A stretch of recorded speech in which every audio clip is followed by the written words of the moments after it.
C'est parti, on va parler de cette 25e journée de Ligue 1 avec tout d'abord, on va s'intéresser, avant de revenir sur Sochaux, on va s'intéresser un petit peu, on va faire un petit peu le tour général de cette Ligue 2 avec tout d'abord la rencontre entre Quevilly et puis Valenciennes qui s'est terminée par un match nul. Un but partout, ouverture du score pour Hugo Bonnet, 29e minute de jeu et puis égalisation par Diaby, 40e minute de jeu. La réaction du côté de Valenciennes, il n'y a pas eu de réaction du côté, en tout cas j'en ai pas trouvé du côté de Quevilly, avec Christophe Delmotte qui dit: «On a beaucoup de regrets après une première mi-temps, après une bonne entame, bien qu'on a pris ce but avant la mi-temps. Après on a vu de vrais hommes sur ce match, on a eu des occasions pour gagner et on avait envie de gagner avec cette débauche d'énergie. Ce match est de bonne facture sur l'aspect défensif, on a eu un état d'esprit combatif. On sait que ce championnat est difficile, je retiens plus le positif sur ce match-là, on va aller chercher ce maintien ensemble. On a voulu aller chercher cette victoire, il faut s'appuyer sur ses vertus pour le match de Pau où il sera important de bonifier ce point. C'est la source, c'est le 11 VAFC. Et puis oui, Valenciennes qui pour le moment est 17e de cette Ligue 2 avec 27 points.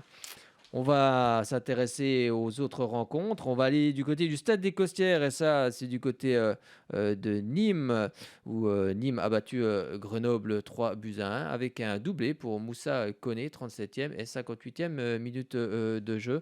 La réaction de Nicolas Houssaï, l'entraîneur de cette équipe de Nîmes. Il dit: il ne fallait surtout pas que les fantômes de l'automne réapparaissent. Il y avait eu un passage à vide. L'idée, c'était d'exorciser tout ça et de se remettre dans le sens de la marche. Cela a été fait. Et j'estime que ça a été bien fait, même si on a eu un peu tremblé quand ils ont réduit le score. Le fait de jouer en supériorité numérique en menant au score, le piège, c'est de se laisser aspirer et se faire contrer, comme sur le but de Grenoble. Je suis satisfait du résultat ainsi que du contenu. Et puis du côté de Vincent Ognon, l'entraîneur de Grenoble, lui, il revient sur le fait... non, oui, oui, c'était bien ça. Il dit simplement: il y a des faits de jeu, l'expulsion, c'est sûr. On ne va pas pleurer là-dessus car on commence le match comme on l'a fait alors qu'on est censé jouer le maintien. On ne peut pas espérer grand-chose. Par bonheur, on était à 0-0 et on reprenait le dessus tranquillement. Après, il y a ce fait de jeu. Mais quand c'est un match comme ça, moi, ça ne m'intéresse pas du tout. Même si on y a cru un petit peu en revenant à 2-1, moi le caractère, je veux le voir à 0-0, pas à 2-0 ou à 3-1, j'en ai rien à foutre. C'est peut-être pas bien de parler comme ça, mais ça m'intéresse pas. On avait des possibilités face à cette équipe. Avant l'expulsion, on sentait qu'on pouvait faire des choses, mais on a commencé le match tranquille, comme une équipe de milieu de tableau, alors qu'on était 18e au coup d'envoi. Je pense qu'on reperdra d'autres matchs, on perd toujours, mais moi, je ne peux pas perdre comme ça, je veux perdre les armes à la main. On n'est pas dans une situation où on peut se permettre d'offrir ça. Eh ben, c'était la réaction de l'entraîneur de Grenoble, Vincent Ognon. Direction Pau cette fois-ci avec le Pau FC qui a battu Caen 1-0. Cela suffit au bonheur de cette équipe de Pau et de Didier Tolo qui dit: la première chose que je veux relever, c'est que je crois qu'on a battu une très très belle équipe sur l'ensemble du match. La victoire n'est pas forcément évidente et peut-être que Caen méritait mieux, je l'avais dit dans cette période. Ce sont des matchs qui vont se jouer à peu de choses. Ce soir, on a très bien défendu, on leur a laissé peu d'espace et on a été très très solidaire. Je suis content parce que depuis que je suis là, il y a eu des bons résultats, mais à chaque fois qu'on avait une marche plus importante à passer, on se fracassait dessus. Tiens, ça me rappelle quelque chose. On en parlait tout à l'heure avec Sochaux. C'est une soirée aussi très positive par rapport aux autres résultats. Il ne faut rien relâcher parce que le football va très vite. Ça, c'est vrai. Mais c'est sûr qu'aujourd'hui, on fait un grand pas par rapport au maintien. Source Sud-Ouest. Et puis Stéphane Moulin, l'entraîneur de Caen, il dit: c'est compliqué de faire l'analyse ce soir parce qu'on a vraiment bien maîtrisé, notamment la première mi-temps. Comme souvent à la mi-temps, on doit rentrer avec un avantage, mais malheureusement, on est à 0-0 et on concède un but venu un peu d'ailleurs. Après, on s'expose évidemment, c'est plus du tout le même match. Nous aurions dû être devant, mais on a manqué de justesse technique. Les statistiques sont là pour le dire: 18 tirs à 8. Pour une équipe qui joue à l'extérieur, c'est énorme, mais seulement 3 tirs cadrés. Après, le but a tout changé. Comme souvent, on n'a pas été en capacité de revenir. C'est rageant de perdre parce que je pense qu'au point, on aurait dû gagner. Ce sont des histoires qui se répètent tellement souvent que j'ai l'impression de me répéter. Et pourtant, dans la manière de jouer et d'aborder la rencontre, je n'ai pas grand-chose à reprocher aux joueurs. C'est la réaction de Stéphane Moulin après donc la défaite de Caen du côté de Pau.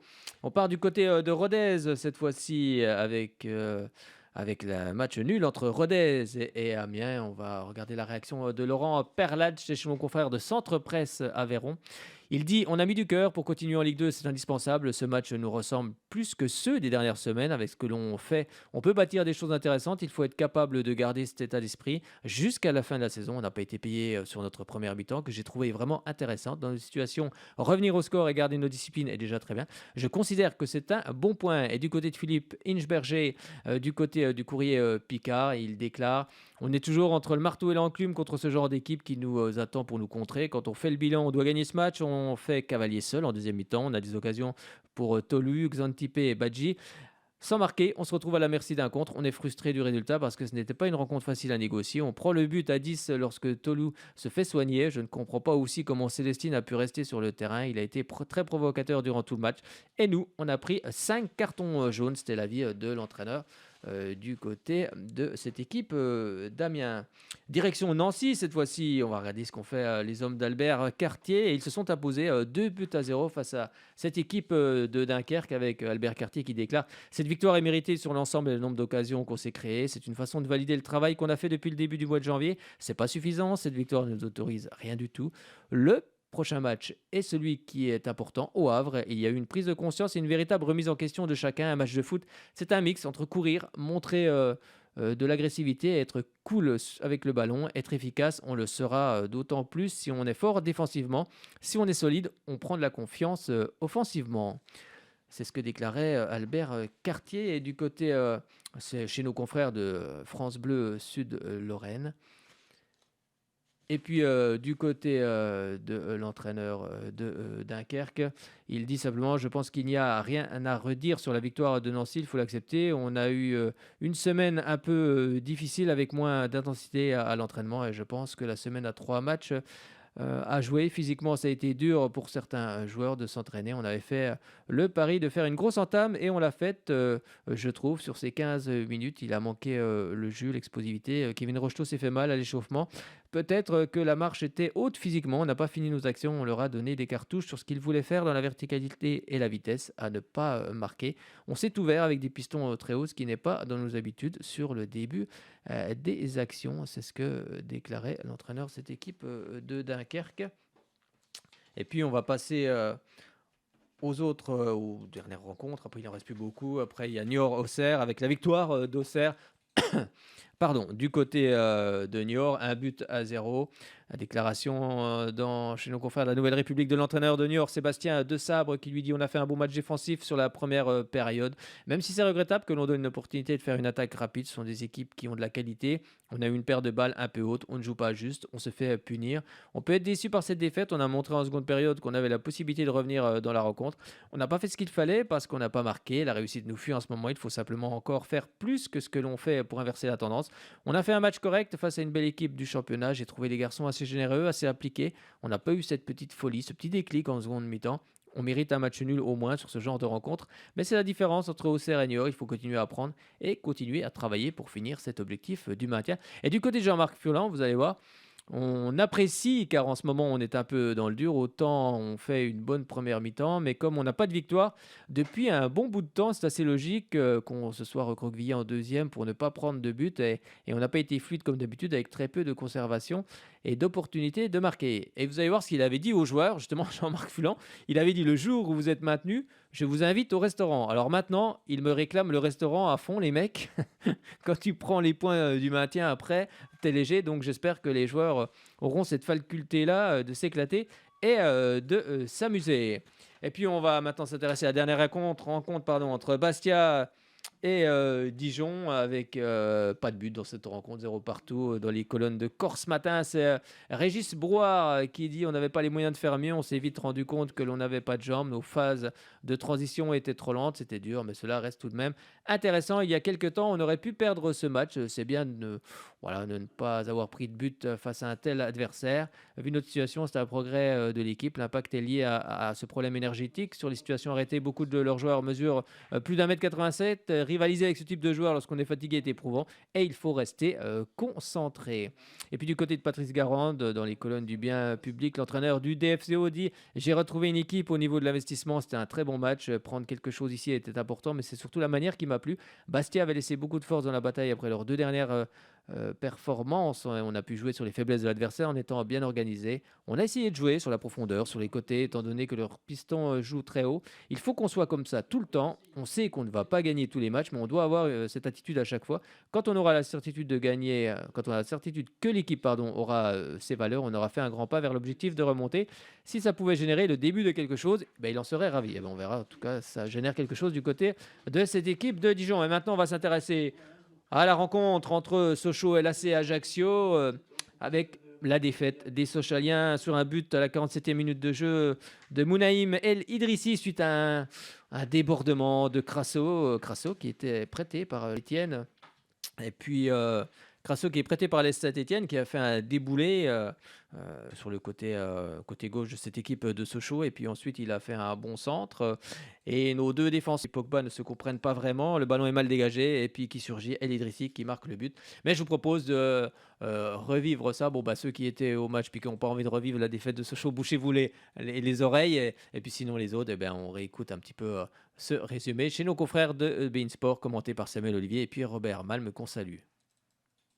Et c'est parti, ce coup d'envoi donné par l'AC Ajaccio, 2 points de retard sur Sochaux, 4e et 3e respectivement, mais les dynamiques sont tout à fait opposées.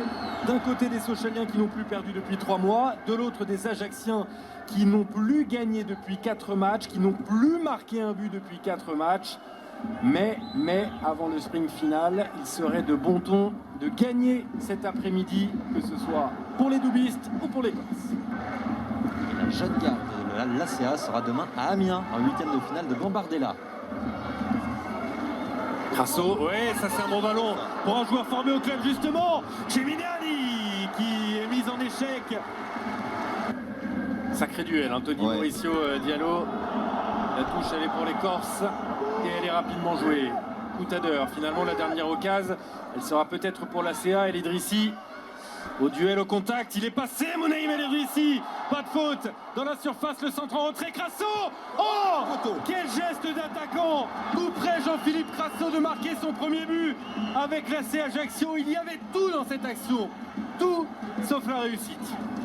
Et encore une fois, l'efficacité, ils sont tous les deux au duel, donc il n'y a pas besoin de siffler faute. Et puis ce que fait Jean-Philippe Crasso avec ce contrôle orienté qui permet de prendre le petit temps d'avance sur Ndour.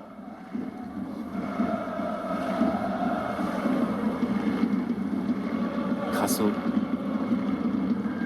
Oh, il est passé Jean-Philippe Crasso. Ah, il a été gourmand jusqu'au bout peut-être. Oh, le dégagement raté.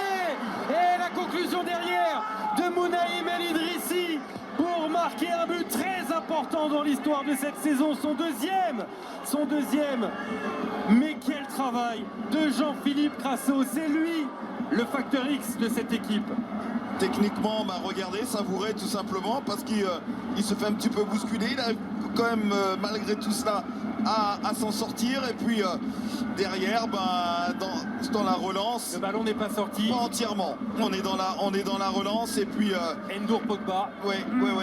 Surtout, Ndour est surpris. Et puis Pogba derrière ne peut pas suppléer son coéquipier. Et puis c'est l'Idrissi derrière qui est prompt. Oui, parce que ça faisait 4 matchs que les Ajacciens n'avaient pas marqué à Caen contre l'Agiocère. Attention à ce ballon dans la surface de réparation, difficilement dégagé aussi.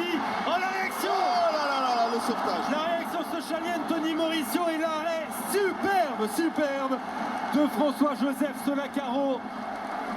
Celle-là, il fallait la sortir. À bout portant face à Tony Mauricio. Pogba et Lopi sont montés.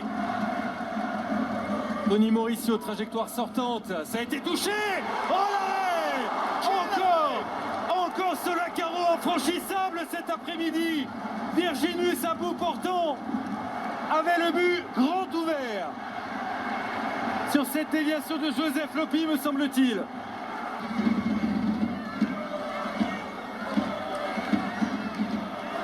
Vesbeck de loin. La frappe de Vesbeck. Et encore. C'est pas très académique, mais c'est efficace.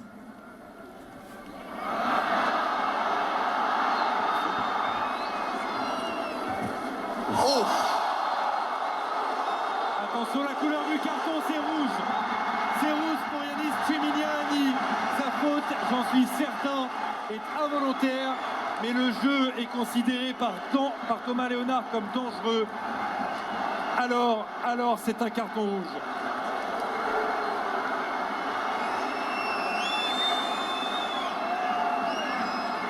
Dans le dos de Gaëtan Wesbeck, Bayala. Vidal, il avait Kaloulou dans le dos. Ouais, il s'était caché, le petit Kaloulou. Le contre de Tebili. Il va aller jouer ce ballon. Solakaro dégage comme il le peut. Voyons, Marchetti. De l'espace à gauche pour Abdallah Ndour. Avec Joseph Lopi. Contré une première fois. Lopi, deuxième chance. La frappe de Lopi. Et le poteau repousse la tentative du champion d'Afrique, Joseph Lopi. C'est le 10e tir sur les montants pour Sochaux depuis le début de la saison en Ligue 2. La dernière minute, Tebili pour la prise de balle face à Youssouf. Dans l'axe, le gamin, Herman Tebili, la frappe contrée, la reprise de Kitala derrière. Et encore un corner concédé par l'AC Ajaccio. C'est une balle d'égalisation pour Sochaux. C'est une balle de partage des points, Younes Kamouni. Ce ballon qui navigue et la reprise de volée qui n'a pas pu être ajustée. Et c'est terminé. Double fin de série. Cet après-midi, la joie d'Olivier Pantaloni parce que l'ACA s'impose à 1-0 et met un terme à 4 rencontres sans victoire et sans marquer. Et dans le même temps, Sochaux voit sa série de 3 mois sans défaite s'interrompre. Bravo à François Jolef-Solakaro qui a fait un très grand match. Bravo également à Mounaïm El Idrissi, seul buteur. Et bravo à l'AC Ajaccio qui passe devant au tableau du classement, devant le FC Sochaux-Montbéliard. Et oui, il passe devant. Et puis là, on va accueillir tout de suite un premier auditeur. Bonsoir. Bonsoir Fred. Bonsoir Bernard. Est-ce que tu nous entends ? Oui. Ah oui, je vous entends bien. Oui, ça va. Tu nous entends bien. Eh ben, moi, j'ai envie de te faire un petit cadeau. Tiens, allez. Allez, ça dure 49 secondes. Oui. On en reparle après ? Ok, ça marche. Allez. Une longue discussion entre les deux coachs. Il y a énormément de respect entre eux. Et je crois vraiment que l'actualité pour eux, ce n'est plus ça. Oui, mais ça pourrait vite revenir sur le devant de la scène. Ce match est tendu.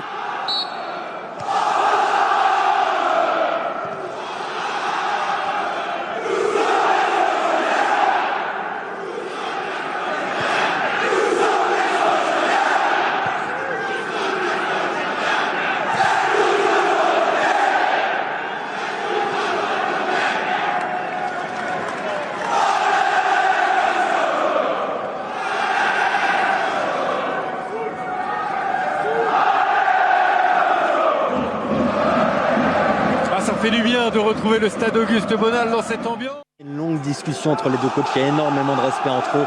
Et je crois vraiment que Bon, Bernard, ça fait du bien ? Ah oui. Bah moi j'y étais. Hein. Ben oui, nous aussi on y était, mais franchement, J'y étais contre Ajaccio. ça fait du bien quand même cette ambiance. Ah oui. Qu'est-ce Bah, qu'on aime sûr, ça. Ça fait longtemps qu'on n'avait pas vu d'ambiance comme ça. Oui, puis plus de 12 000, plus de 12 000 personnes, les tribunes forges et hautes qui ont été réouvertes. Ça fait des années qu'on n'avait pas vu ça, mais c'est là qu'on voit qu'il y a quand même un sacré potentiel. Et puis, franchement, faut vite qu'on retrouve la Ligue 1. Pas possible avec des ambiances pareilles. Ça serait bien. Là, ça va être compliqué, comme disait.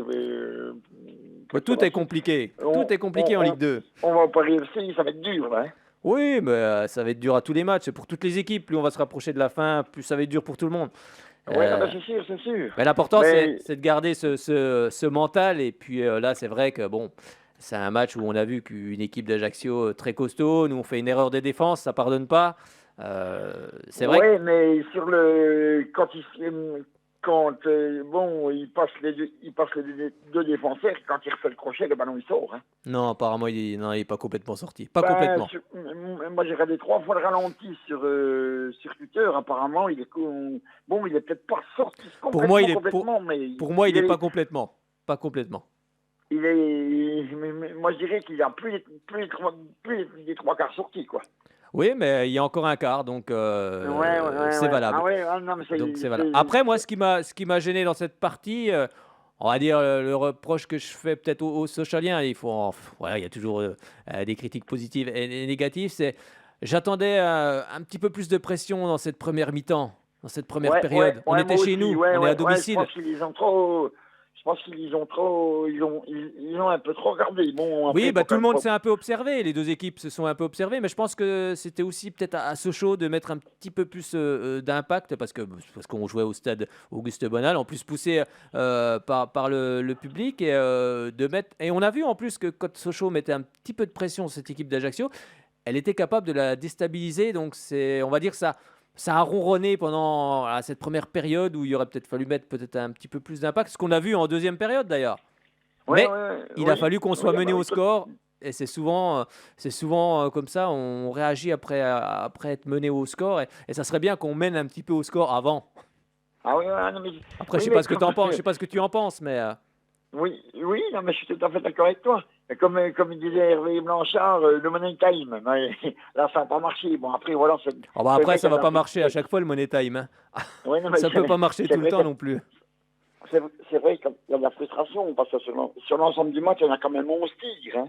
Oui, c'est ça, on a beaucoup de tirs, mais après, il y a eu un gardien aussi impérial. Hein. Ah oui, ah, oui, parce que... Solacaro, là, je pense que le numéro 1, en plus c'est le numéro 2 du côté de cette équipe corps, je pense que le numéro 1 peut trembler un petit peu parce qu'il y a quand même la relève, elle est quand même là derrière, la concurrence, elle est vraiment là, et c'est vrai qu'il a il a fait un super match, il faut le dire. Il a fait des sacrés arrêts, ça me fait un peu penser comme je ne sais plus quel gardien qui a fait des arrêts comme ça aussi au Stade Bonal. Je ne sais plus si c'est... Excusez-moi. Le gardien de Niort, je ne sais plus si c'est Niort ou Nîmes. Ah, je sais plus, c'était peut-être Nîmes, mais oui, en tout cas, après, c'est ce qu'on demande à un gardien, de faire des arrêts. Oui, ça doit être Nîmes, pareil. Le gardien de Nîmes, il est en deuxième mi-temps. Oui, bon, après qu'ils aient pris le but, Sochaux, ils avaient fait pareil, ils avaient poussé, ils avaient fait, je sais plus combien, 7 ou 8 tirs. Le gardien de Nîmes, il a fait pareil, il a fait des arrêts, quoi. Oui. Ouf. Bon, après, j'étais dépité. Et après, c'est vrai qu'Ajaccio, c'est la meilleure défense de Ligue 2, on sait pourquoi. Voilà. Ils ont été costauds après. Après, c'est la meilleure défense aussi, quoi. Il n'y a pas de secret, mais ce qui est rassurant quand même, c'est que Sochaux s'est procuré des occasions. Ça n'a pas terminé au fond, c'est comme ça, c'est le sport, hein, c'est l'efficacité. Mais en tous les cas, les occasions, elles sont là et c'est quand même aussi rassurant. Mais il va falloir peut-être d'entrée mettre peut-être un peu plus d'impact dans les 20-25 premières minutes déjà, ce que j'ai l'impression de ne pas avoir vu dans ce début de match. Je m'attendais à ce que Sochaux emballe la partie, vraiment. Oui, moi aussi pareil. Mais j'aurais mis en attaque à la place de Virginus, moi j'aurais mis Kitala. J'aurais laissé Virginus sur le banc. Ouais, après, ça aurait pu, c'est des choix d'entraîneur. Après, c'est le choix de Mardas. Oui, c'est des choix d'entraîneur, bien évidemment. On était à 5 attaquants, je crois. Oui, après, on peut rien lui reprocher parce qu'il a fait rentrer tous les attaquants. Là, c'était plus possible d'en faire rentrer, il n'y avait plus d'autres. Après, c'est vrai qu'après, voilà, il a joué le tout pour le tout, mais bon, on est tombé aussi sur un rock dans les cages, corse, et puis une belle défense, une belle équipe aussi, il faut être honnête. Ajaccio est une belle équipe. Je ne sais pas s'il avait mangé à midi, mais il avait dû manger... du lion, on va dire. Oui, après, c'est le numéro 2, donc faut qu'il se montre aussi un peu. Hein, ça fait partie du jeu de la concurrence. C'est vrai qu'il a fait des sacrés arrêts, hein, parce que c'est la frappe de Mauricio. Elle est puissante, et il va bien la chercher. Hein. Ouais, il va bien la chercher. Après, tu parles de laquelle? Celle qui est dans la surface? Oui. Après, moi... Tu vois, la frappe de Mauricio, c'est pareil. Je pense qu'il prend le temps de la contrôler, mais après, c'est toujours facile à dire, hein, après, a posteriori, bien évidemment. Mais je pense qu'il aurait peut-être dû frapper directement. Ne pas contrôler, frapper direct. Oui. Mais bon, après, c'est toujours facile à dire après. Oui. Sur le moment, on ne peut pas réfléchir, on ne réfléchit pas. Par contre, quand Crasso, il fait d'après moi où je suis placé, quand Crasso, il fait le retourner, il a tapé sur le poteau, il y a une faute avant sur Mauricio. Oui, après, elle peut siffler ou pas siffler. Mais après, en tout cas, c'est un sacré bon joueur, ce Crasso. Crasso, ça aurait été intéressant qu'il nous le prête. Parce que franchement, il est dans le coup. Pratiquement toutes les actions corse, il est dans le coup. Hein. Franchement, très bon joueur. Très bon joueur. Pour moi, Et oui, comme tu dis, c'est plus facile à dire qu'à faire. Mais Oui. moi, je suis arbitre, une faute comme ça, je la siffle. Hein. Je siffle penalty. Hein. Oui, après, c'est. Après, il met quand même le corps en opposition. Hein. Bon, après, il fait pas exprès, quoi. Là, quoi. C'est ça, il fait pas exprès, donc s'il fait pas exprès, il n'y a pas Mais vraiment.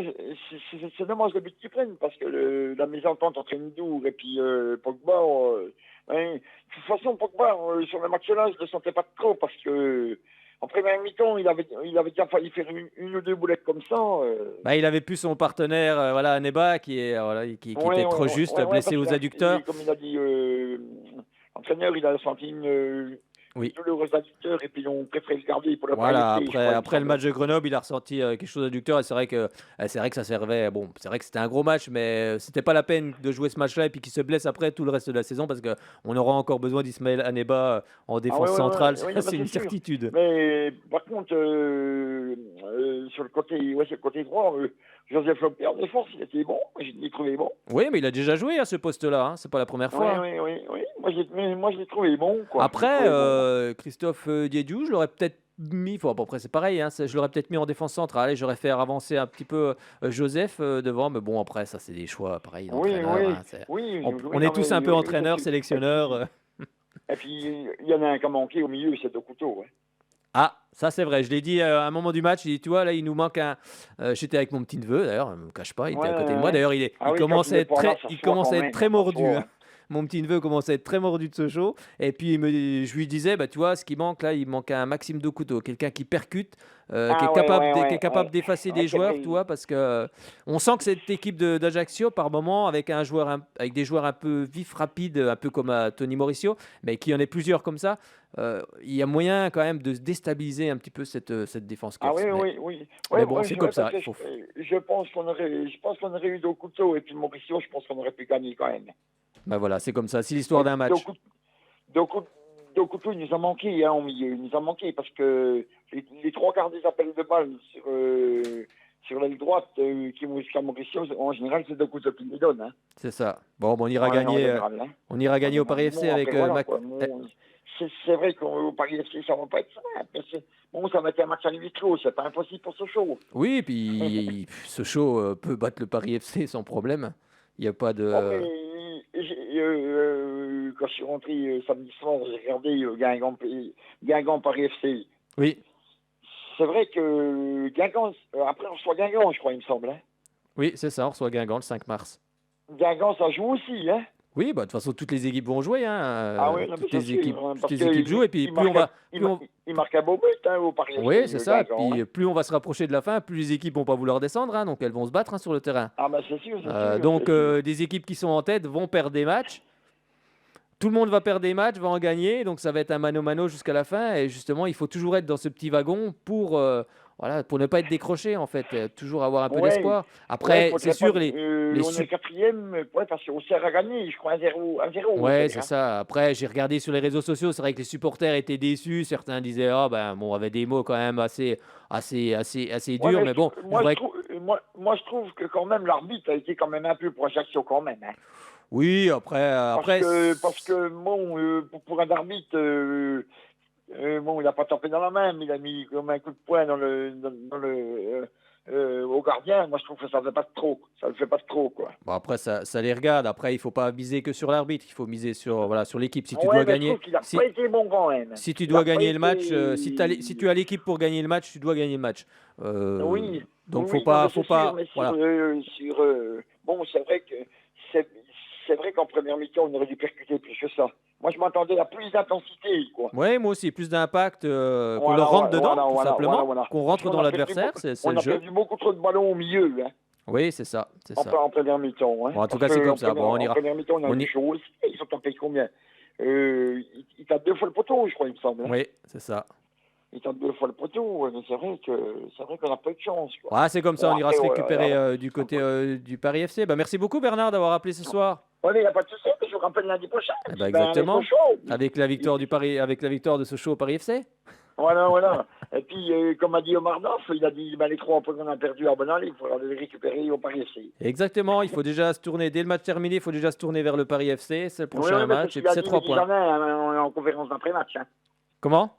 C'est ce qu'il a dit Mehdi Janet en Oui, conférence bien après-match. sûr. Hein. Bah, il faut se tourner déjà vers le prochain match. Ce sera le Paris Ah FC. oui, Et non, puis, mais oui, hein, Omar Daf et puis Mehdi Janet, ils l'ont dit. Hein. et puis Ils l'ont prendre dit, 3 hein. points. Et puis voilà. Puis ça fait du bien quand même d'être. Après, je vois certains supporters qui sont sceptiques et tout. Mais ça fait quand même du bien d'être dans le haut de tableau. Hein. Il faut savoir quand même qu'il y a quelques années, on tremblait tous lors du match contre Grenoble du côté du Stade Bonal. Mais ça fait quand même du bien d'être dans ce haut de tableau et puis de se battre, d'être à la lutte. Non, qu'est-ce que tu en penses, toi? Rien que Oui, sur ce oui, fait-là. oui, ah ben, tout à fait. Et puis j'ai encore un petit truc.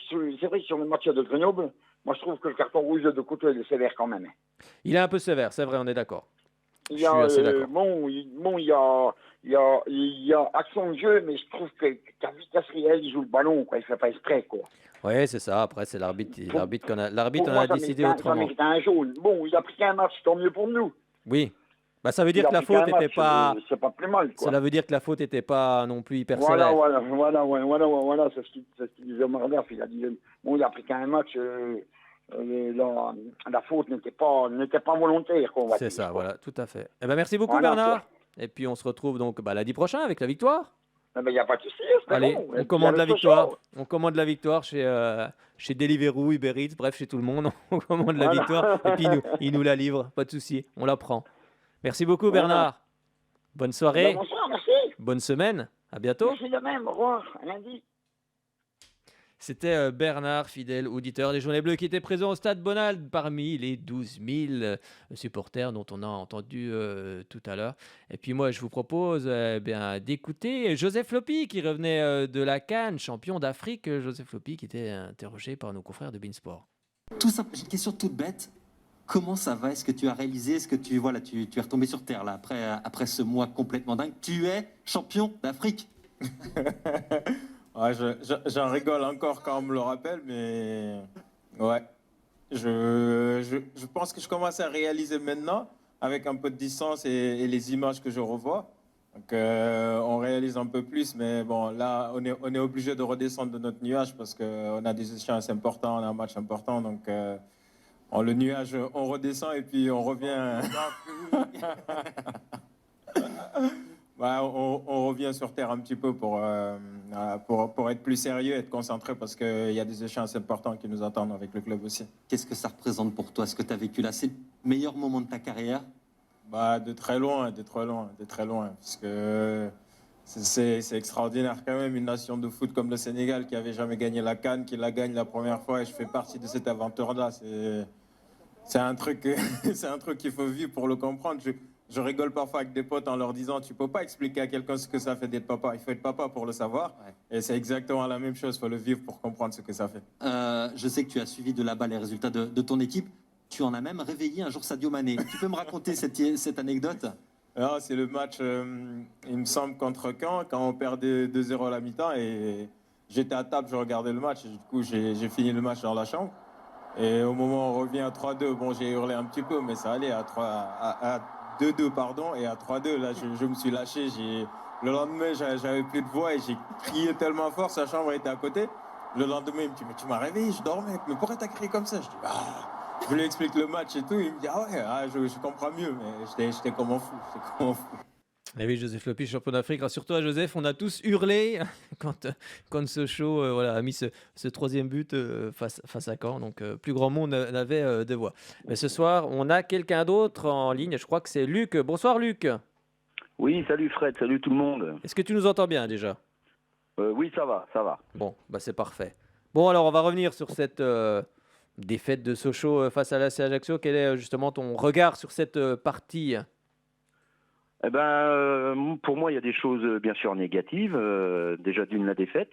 Oui. Mais ce qui me chagrine plus, c'est qu'on n'a pas joué le match comme un match de montée, quoi. C'est un match où on aurait dû leur marcher dessus après tout ce qui s'est passé à l'aller, que ce soit sur le terrain où on nous avait refusé deux buts, dont un qui était parfaitement valable. Oui. Bon, après tout ce qui s'est passé après, peut-être de l'extra sportif, mais voilà, il fallait leur montrer où on était. Il y a eu un engouement énorme sur ce match. Et je pense que la première mi-temps n'a pas été bonne du tout, quoi. Bah, c'est ce qu'on disait justement avec Bernard qui nous appelait juste avant. On parlait de cette première mi-temps. Moi, je vais en parler aussi. C'est vrai que j'attendais plus plus comme tu le dis, plus d'impact, plus d'intensité dans ces, ces 20-25 premières minutes peut-être. Hein. C'est compliqué de tenir 45 premières minutes à fond, mais plus d'intensité dès le début de ce match. Et c'est vrai que j'ai trouvé que ça ronronnait un petit peu, que les deux équipes s'observaient bien évidemment, mais que ce round d'observation a duré quand même un petit moment. Et c'est vrai que j'attendais ce petit plus d'intensité. Et je pense que ça résume un peu ce que tu viens de dire. Bah, meilleure défense du championnat. Ils n'ont pas forcément un super fond de jeu, mais ils sont extrêmement solides sur ce plan-là. Ça, c'est vrai. Et puis ils mettent beaucoup d'impact physique. Dès le départ, je crois qu'ils prennent 2 cartons en un quart d'heure. Donc c'est peut-être ce qu'on aurait dû faire, quoi, leur montrer que physiquement on était là, quitte à prendre 1 ou 2 cartons.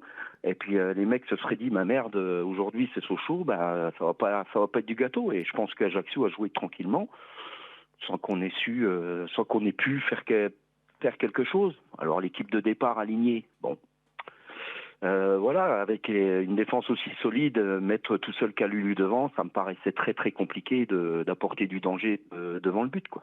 T'aurais aimé qu'il soit associé, soit Kitala, soit un autre joueur justement pour jouer à 2 attaquants? Il fallait mettre un joueur comme Kitala qui aurait pu faire guise de pivot, amener ce qu'on dit depuis le début. Depuis que je vous parle, amener un peu de physique devant pour justement libérer un petit peu les côtés.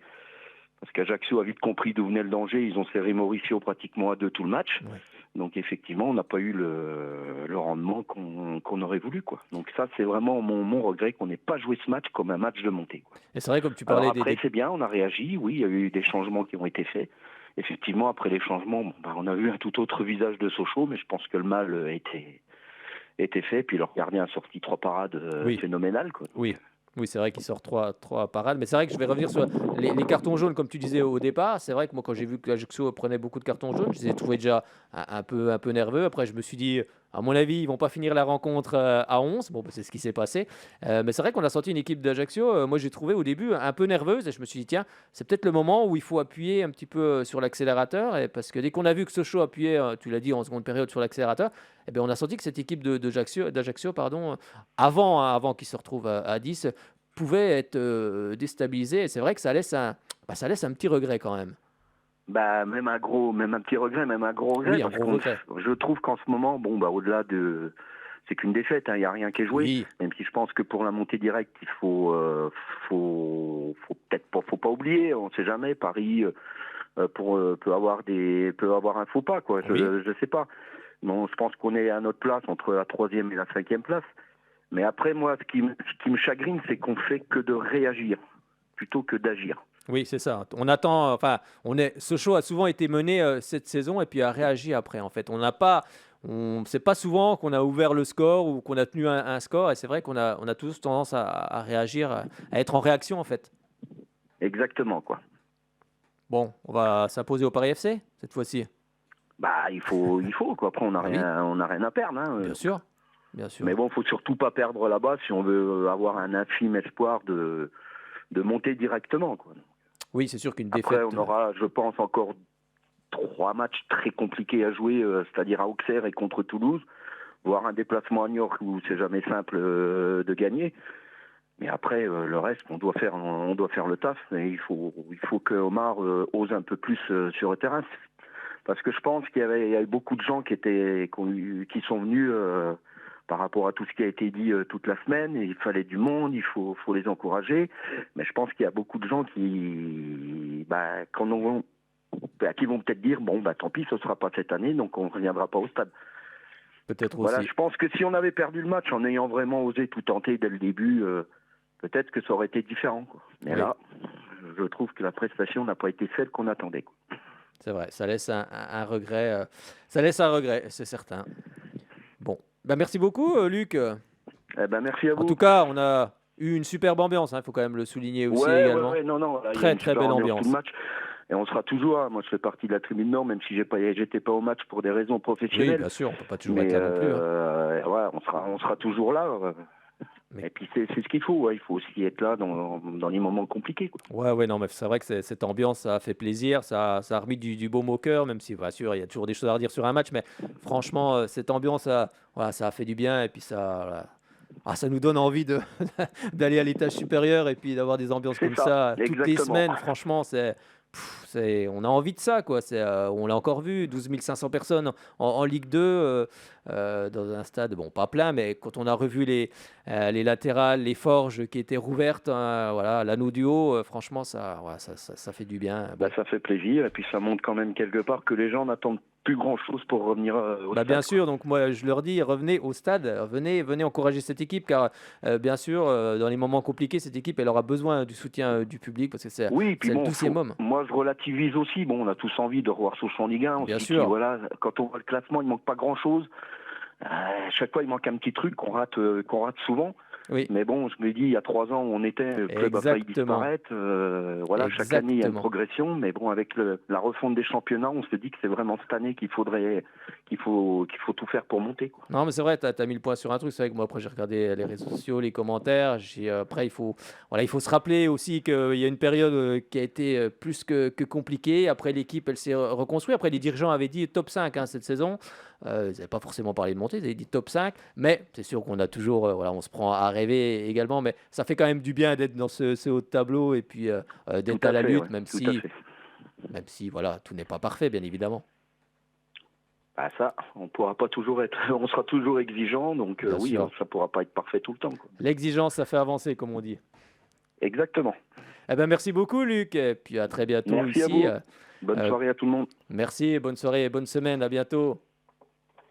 C'était Luc Fidel, supporter des Jaunes et Bleus, qui nous donnait justement son avis sur cette rencontre. Et on va écouter tout de suite les parents Calulu qui étaient là, parce qu'il y avait Gédéon Calulu qui était du côté de l'Ajaccio, et puis Aldo Calulu du côté de Sochaux. Et puis justement, nos confrères des Beansport, on leur demandait comment ça se passait exactement, parce qu'attention, ils sont 4 dans la famille à jouer au football, parce qu'il y a un autre frère qui joue du côté du Milan AC. On écoute tout ça. François s'est installé en tribune parce qu'il est accompagné du père et de la mère de Gédéon et d'Aldo. Merci beaucoup à monsieur et madame Calulu de répondre à nos questions. Je vais commencer avec vous, Chantal. Qu'est-ce que ça représente, tout simplement, de voir les deux frangins là s'affronter aujourd'hui? Ça doit être une fierté incroyable. Fierté, oui, pour eux, parce qu'ils ont toujours voulu être joueurs professionnels depuis tout petit. Hein.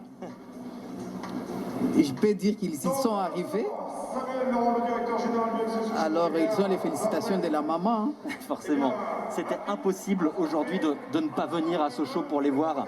Tout à fait, parce que ça fait... C'est un double coup, quoi. Donc, on voit l'un l'autre au même moment. Parce que souvent, on suit les matchs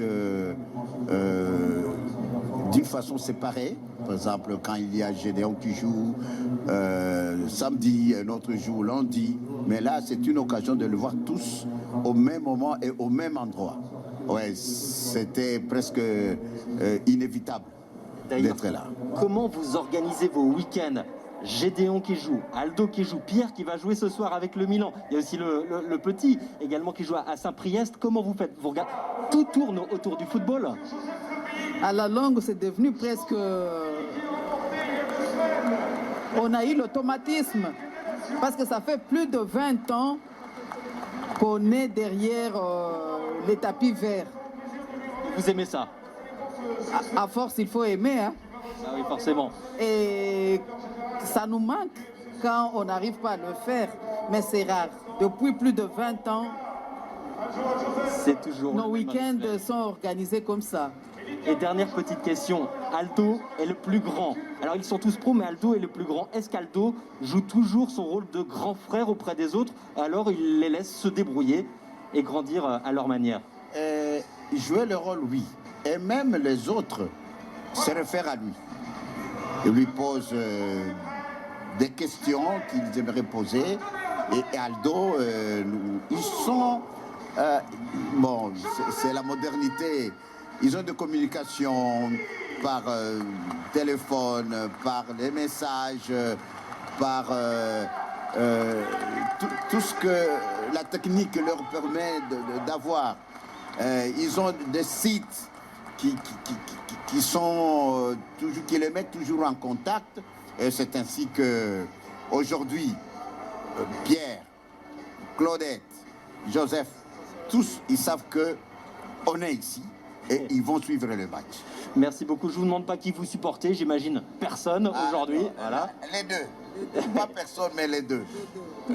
Merci beaucoup. Et puis, je souhaite un très bon match et puis aussi bonne chance à Pierre qui joue ce soir avec le Milan. Et ce sera, c'est le petit promo sur Beansport d'ailleurs. Merci beaucoup. Tout à fait, on va suivre.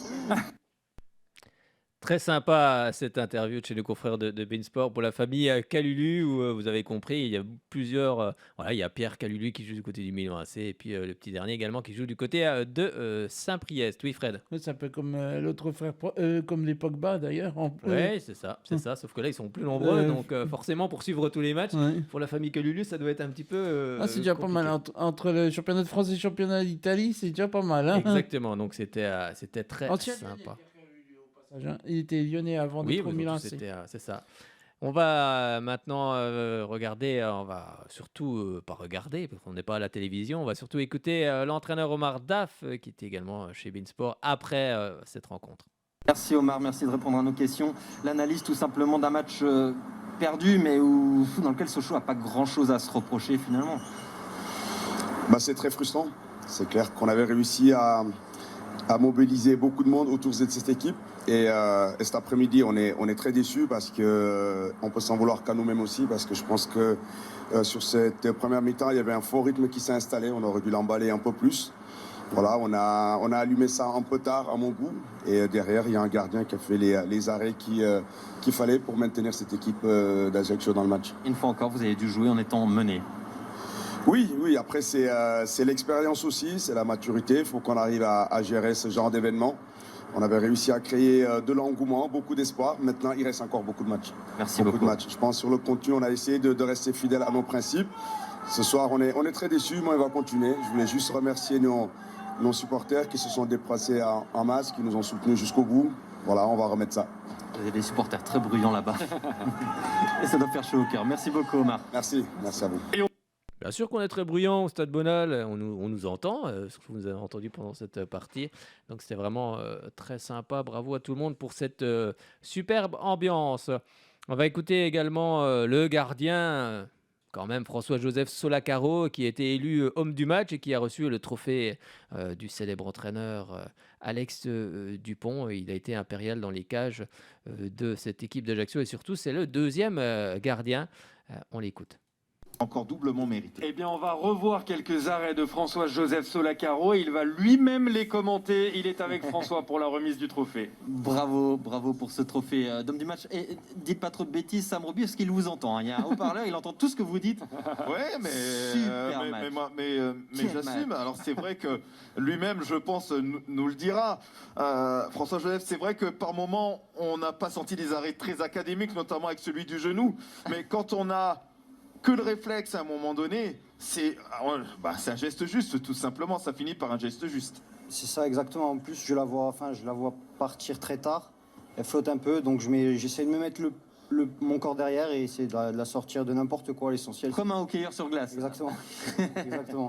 Vous devez être fier de votre match, fier du match de l'équipe aujourd'hui, parce que tout le monde a été au diapason. Hein. On a vu une très très belle équipe de la CA. Très content. On avait dit que on venait, on avait un point. S'il fallait repartir avec quelque chose, on repartirait avec un point, quoi qu'il en soit. Et on a fait un match d'homme, un match de guerrier. De toute façon, on n'y arrivera qu'en faisant des matchs comme ça. On le revoit, l'arrêt du genou. On va peut-être revoir les autres interventions que vous avez effectuées dans le match. Est-ce qu'il y en a une qui vous tient peut-être un peu plus à cœur ? Je pense la seconde sur la ligne où je perdu pour perdu, j'y vais après un corner, je crois, au deuxième poteau et je me jette. Je crois que je la prends de la poitrine. C'est comme ça, j'avais de la chance aujourd'hui, il en faut, et tant mieux. Quand on joue pas beaucoup, en plus, c'est pas ça, et puis c'est pas facile quand on a le statut de numéro 2, il y a peu de temps de jeu, on doit être performance, ça doit demander énormément de concentration. D'ailleurs, on va saluer Benjamin, qui nous regarde très certainement. C'est pas facile ce statut de Non, c'est pas facile, il faut répondre présent, dès qu'on fait appel à nous.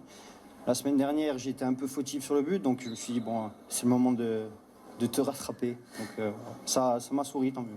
Vous vous rattrapez magnifiquement en tout cas. Avec le trophée d'homme du match, le trophée Alex Dupont, vous avez été le meilleur sur la pelouse aujourd'hui. François-Joseph, allez-y. Une petite question. après ton match, tu dis que tu étais un petit peu fautif sur le but la semaine dernière. Qu'est-ce qu'il t'a dit, Thierry Debesse, qui est l'entraîneur des gardiens? Qu'est-ce qu'il t'a dit justement après ce match-là? D'oublier au plus vite et de me concentrer sur ce match-là. Voilà, tout simplement. Eh bien, merci. Merci François-Joseph et bon retour encore. C'est bravo pour cette performance. Et oui, il faut vous oublier quand on réalise pas forcément une bonne prestation, on analyse, mais après on passe au match suivant, c'est ce qu'il faut faire. On écoute un petit peu l'entraîneur Olivier Pantaloni après cette victoire du côté du Stade Bonal.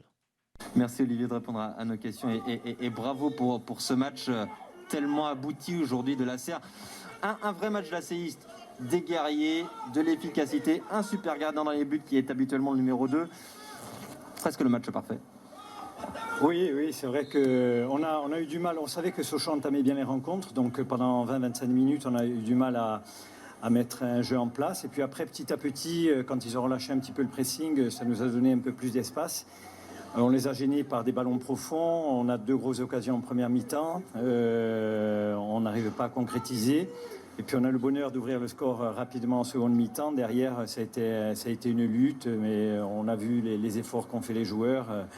On sortait d'une mauvaise passe, entre guillemets, encore une fois, parce que moi, les contenus, je ne les trouvais pas foncièrement mauvais. Et ils avaient cette envie de renouer avec la victoire. Et donc, ils se sont arrachés jusqu'au bout. Et c'est beau pour nous. Moi, je suis curieux.